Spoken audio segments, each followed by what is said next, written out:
Olá pessoal, sou o professor Antônio Botão, de Arquivologia. Vamos ter nosso encontro agora a respeito da destinação de documentos. Vamos aos tópicos. Quando a gente fala em destinação de documentos, implica a gente falar em tabela de temporalidade, que é um instrumento usado na gestão de documentos, só lembrando que a gente já viu, é um instrumento usado na gestão documental, para o ciclo documental, para dar trâmite ao ciclo documental e destinação.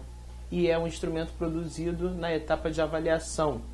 Então, a tabela, como a gente está vendo, é um instrumento de destinação criado por uma comissão chamada Comissão Permanente de Avaliação, que, diga-se de passagem, fica uma dica para eventuais indagações em concurso, que a Comissão Permanente de Avaliação é de criação obrigatória em todos os órgãos públicos. Ah, professor, e o privado? O privado é por conta e risco do administrador. Não tem essa obrigatoriedade como tem nos órgãos públicos. Senão, não se faz gestão de documentos nesses órgãos.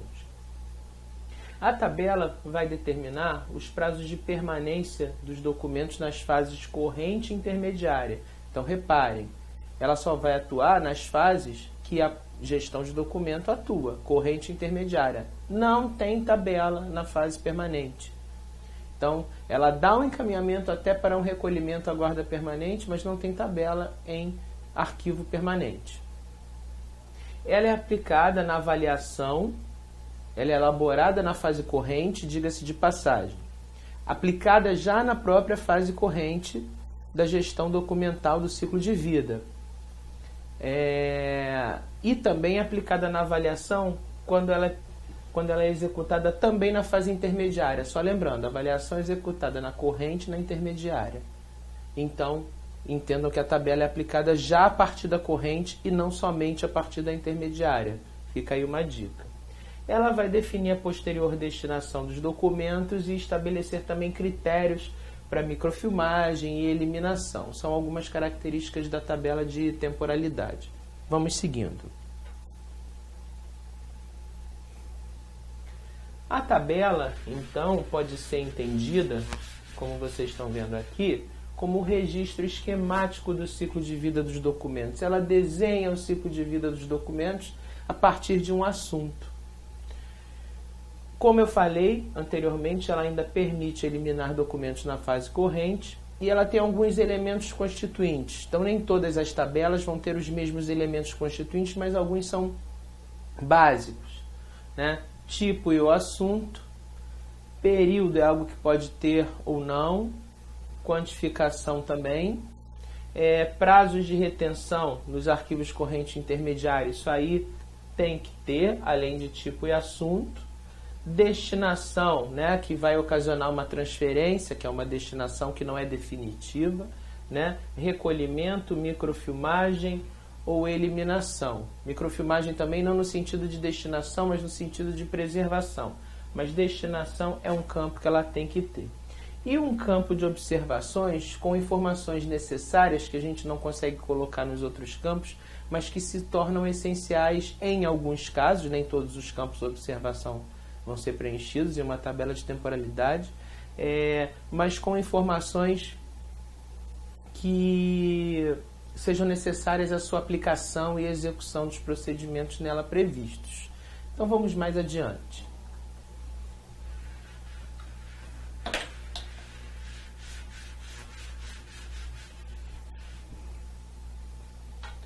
Aqui o exemplo de tabela de temporalidade, que é a tabela de temporalidade do CONARC, Conselho Nacional de Arquivos. E, diga-se de passagem, ela é exemplo, ela é modelo a ser seguido na gestão documental em toda a administração pública para atividades meio das organizações. Então, essa aqui já é dada, já é sacramentada de ser usada pelas instituições públicas com relação à atividade meio, a do CONARC.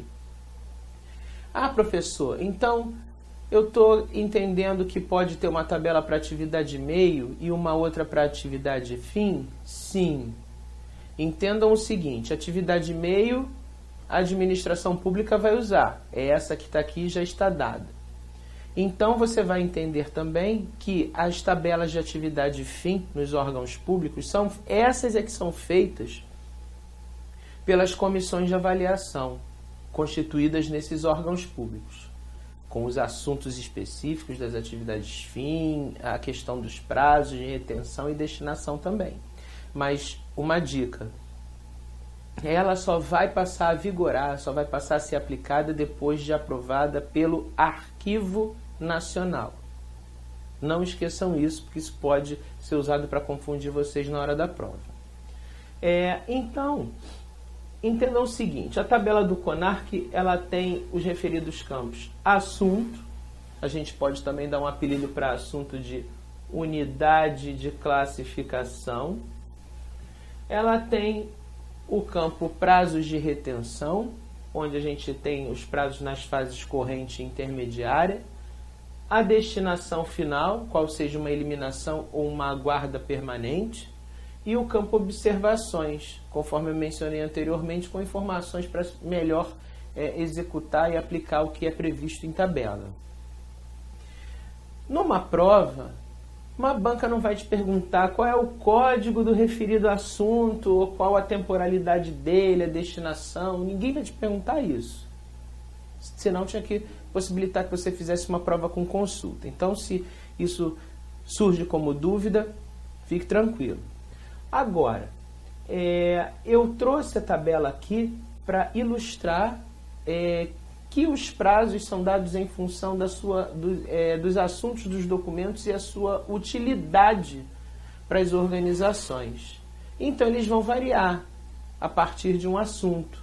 Vai variar prazo, de permanência nas fases, vai variar destinação final, mas tudo para vocês entenderem que os prazos são estabelecidos em função de necessidades administrativas do próprio órgão e de legislações específicas que exigem que aqueles documentos fiquem retidos por aquele determinado tempo e que a destinação final é aquela prevista em lei, para as coisas funcionarem de maneira uniforme nas organizações. Tudo isso para quê? Para se enxugar a massa documental, controlar a produção documental para os arquivos não ficarem inflados, indevidamente com documentos que já não precisam mais. E para mandar para o arquivo permanente aquilo que realmente é condizente com o perfil daqueles documentos. Então, com isso, a tabela faz com que os documentos não fiquem nem mais nem menos tempo do que o necessário / obrigatório nas organizações. Então, outra coisa a ser considerada é a ordem desses assuntos, é a ordem desses campos. Porque a banca pode te perguntar se o campo assunto é precedido do campo observações numa tabela de temporalidade ou na tabela do CONARC. Você vai dizer o quê? É precedido? Não vem nada antes de assunto. Então, a banca pode tentar te confundir na questão de aferir se você sabe a disposição da ordem dos campos em uma tabela de temporalidade ou o que eles contêm, as suas características. O que contém na unidade de classificação? Assunto. O que contém na destinação final? Eliminação ou guarda permanente. O que contém no campo prazos de retenção, os prazos de guarda na fase corrente intermediária, esse tipo de coisa. Agora, não vão te perguntar o código do assunto, nem a destinação ou a temporalidade desse assunto. Fiquem tranquilos. Então, partindo dessa explicação, só para ilustrar, vamos aqui ver os exemplos de permanência dos documentos nos órgãos. Por exemplo, entrevistas, noticiários, reportagens e editoriais ficam 2 anos na fase corrente. Aí eu coloquei aqui um de eliminação, ou seja, é eliminado direto depois de 2 anos. São documentos de guarda eventual, não tem por que ficar guardados mais do que esse tempo, se não tem mais utilidade para as organizações. Então, em vez de eu mandar para a intermediária, para inflar o meu arquivo intermediário, eu elimino direto esses documentos. Agora, olha o campo observações. No campo observações está escrito o seguinte: os documentos cujas informações reflitam a política do órgão são de guarda permanente.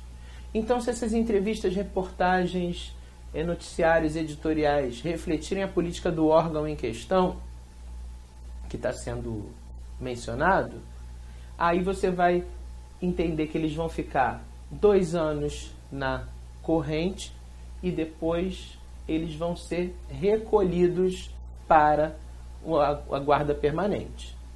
Então, o campo de observações serve para isso, para dar um direcionamento adequado às ações que se fazem necessárias para a aplicação da tabela em virtude dos assuntos e da sua utilização pelas organizações. Outro aqui, campanhas institucionais e publicidade. Fica 4 anos na corrente, aí tem um T aqui de transferência, vai para uma fase intermediária, fica 10 anos guardado, e depois um R de recolhimento, vai por uma guarda permanente. Ah, professor, então isso aí está escrito aonde, em que lei? Isso não é lei, isso é uma necessidade administrativa caracterizada pelo estudo, pela frequência, a necessidade que o órgão tem de ter de mostrar a sua história institucional, de constituir a sua memória institucional. Então isso não precisa estar previsto em lei a partir do momento que é visto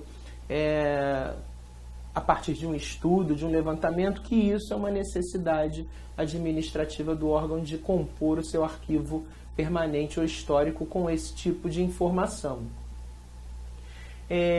Muitas vezes as pessoas também pensam que a fase corrente na minha empresa é tudo 5 anos, tudo fica guardado 5 anos. Não é bem assim. Isso é uma estimativa de perspectiva de uso de documentos no sentido de que ele é consultado frequentemente. Então, se traça um perfil de 5 anos para aquela utilização, mas existem prazos e prazos específicos previstos aqui nesse instrumento que devem ser seguidos. E olha como é que isso não é regra. Aqui dentro da classe pessoal a gente tem legislação, normas, regulamentos, diretrizes, estatutos, regulamentos, procedimentos, estudos e ou decisões de caráter geral. Olha a fase corrente da legislação, enquanto vigora. Ah, professor, então não tem tempo definido? Não. Então vamos entender que enquanto uma lei está vigorando, ela está valendo. E enquanto isso ocorrer, a gente diz que ela tem essa fase corrente, ela está em fase corrente. Até que surja um outro dispositivo que revogue o que dispõe essa legislação. Aí vamos dizer, surgiu um outro dispositivo, revogou. Aí ela vai para uma fase intermediária, fica lá 5 anos e depois guarda permanente. Ah, vou guardar a lei velha, professor? Vai. Porque é uma necessidade do órgão, mais uma vez, de contar a sua história, de mostrar como ele agia e se comportava em virtude de legislação, que fazia com que ele agisse daquela maneira. Aí tem umas observações aqui. É opcional a reprodução dos documentos previamente, quer dizer, antes do recolhimento, para que o órgão permaneça com cópias para consulta. Quando se fala em reprodução previamente ao recolhimento, não está se falando de xerocar o documento. Aqui está implícito uma microfilmagem. Não está caracterizado, mas pode ser utilizada a microfilmagem. Vai ser utilizada uma microfilmagem de forma opcional, porque microfilmagem é um processo muito caro e que exige muita atenção, muita técnica, e nem todo órgão dispõe disso. Mas, enfim, essa reprodução opcional vai ter o seguinte propósito. Já que eu vou preservar meus documentos para sempre, eu vou evitar que eles fiquem sendo manuseados pelo público que os consulta para não se deteriorar mais rápido.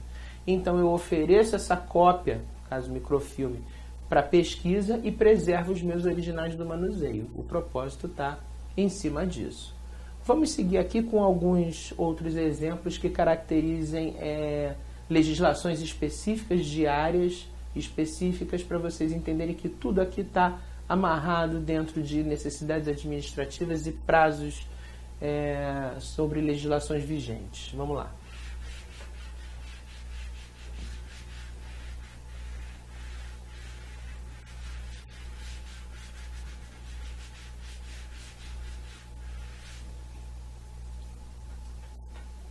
Nesse outro slide, a gente tem aqui Reestruturações e alterações salariais é o assunto principal. Então, quais são os outros assuntos decorrentes? Ascensão e progressão funcional, avaliação de desempenho, enquadramento, equiparação, reajuste e reposição salarial e promoções. Como isso fica? 5 anos na fase corrente, foi distribuído assim, e 47 na intermediária e depois elimina. Ah, professor, como é que é isso? Como é que se chegou nessa conta? Foi-se a legislação da área administrativa no que tange a esses assuntos e lá verificou-se que 5 mais 47, a legislação obriga as instituições a reterem esses documentos por 52 anos. Independente, ela não diz que é 5 nem 40, mais 47. Isso aí é a distribuição que é feita pela comissão de avaliação quando faz a tabela. A legislação fala que é 52 anos, mas podia ser 10 mais 42, 26 mais 26, não importa isso. Importa que eles têm que reter esses documentos, claro, aqui de acordo 5, depois 47, mas tem que reter esses documentos na instituição por 52 anos. Porque durante este período, o funcionário ou o seu cônjuge, o seu dependente, pode requerer revisão, né, em um processo dessas questões. Então, se estiver ainda dentro da vigência desses 52 anos, o processo vai ser aberto e vai tramitar. Agora, depois disso, o processo não pode ser aberto. Pode ser aberto durante a vigência desses 52 anos. O funcionário pode estar aposentado, já pode até ter falecido, mas ainda é cabível abrir um processo durante a vigência desses documentos. Depois não adianta abrir porque o processo não vai adiante, porque o órgão já, a partir desse instrumento chamado tabela de temporalidade, já está isento de ter a obrigação de guardar esses documentos se a data tiver prescrito. Então isso é legal, isso sustenta, respalda, justifica a aplicação dos procedimentos e técnicas da gestão documental nas instituições. Então, isso aí assegura ao órgão de que ele não precisa manter isso por mais tempo, se não houver o caso do processo. A única exceção da regra, em que o documento vai ficar mais tempo do que o prazo estabelecido em tabela de temporalidade, é que, vamos dizer que com 50 anos de vigência desse documento, alguém entre com uma ação que requer a apresentação desses documentos em um processo. Aí o processo vai tramitar, vai demorar, então ele vai atingir os 52 anos durante o processo. Ah, posso eliminar o original, professor? Aí, neste caso, não. Porque aí você vai ter que dispor do documento até o fim do processo, ou seja, quando ele tiver transitado em julgado, quando ele tiver terminado e o juiz tiver batido o martelo definitivamente com relação a isso. Então, aí, antes disso, não posso eliminar os documentos. Fora isso, não preciso mais ter esses documentos guardados comigo depois de 52 anos. Então, a gente tem também um outro exemplo clássico, só para ilustrar aqui, a questão do salário família também, né? São 5 mais 19 anos, porque a maioridade para o dependente do funcionário público se dá aos 24 anos. Então, depois eu posso eliminar. Nesse sentido, só para vocês verem que a tabela de temporalidade é montada a partir de um plano de classificação de assuntos, que é o primeiro produto do processo de avaliação. Isso é realizado pela comissão de avaliação. Depois, cada área vai pesquisar as necessidades administrativas relativas aos assuntos contidos nos documentos e os prazos legais que a legislação estipula para a retenção dos mesmos e a respectiva destinação. Então, a tabela de temporalidade ela é constituída desta maneira, desta forma, o que facilita muito o trabalho da gestão documental nas instituições públicas.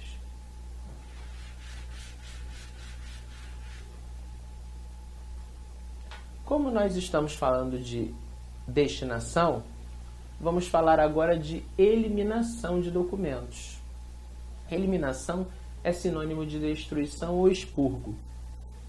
E para que a mesma aconteça, é necessário criar uma lista de eliminação, que é o quê?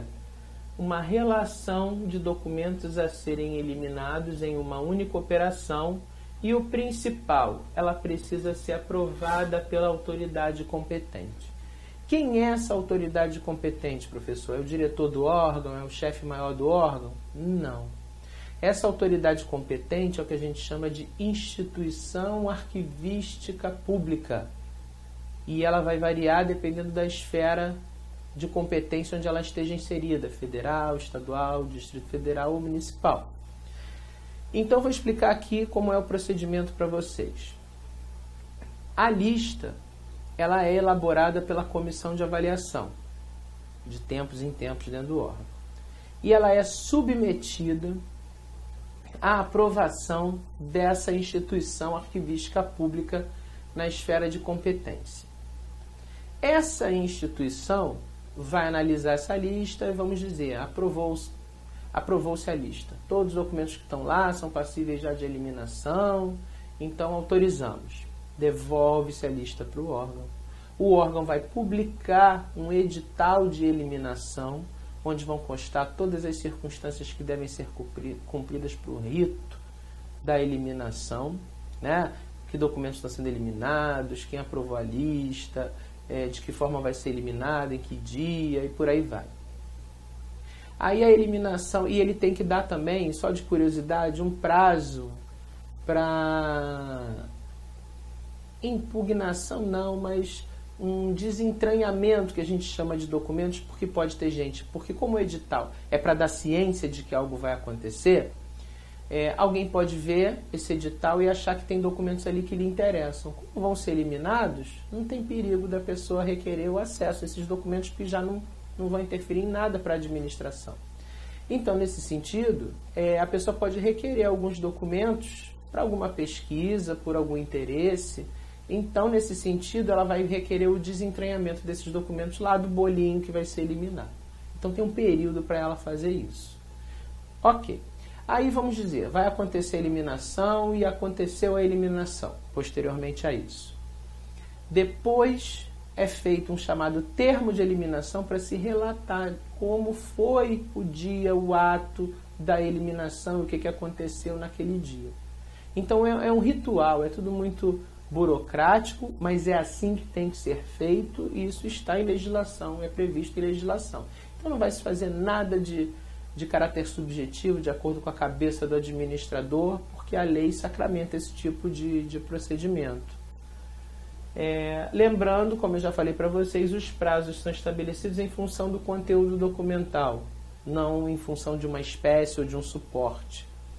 E documentos que esgotaram o prazo de vigência não devem ser eliminados de imediato, por conta daquela questão que eu falei do processo que pode estar transitando em julgado, estar tramitando e não ter transitado em julgado, e você ter a necessidade de manter os documentos para uma eventual disponibilidade. São formas de eliminação: a fragmentação, que é você colocar os documentos numa trituradora; a maceração, que é você rasgar os documentos à mão; a alienação por venda ou doação, que é uma forma de você eliminar, mas sem destruir; e a incineração, que é tocar fogo, né? Que não é recomendável por questões ambientais e tudo, mas não quer dizer que seja proibido.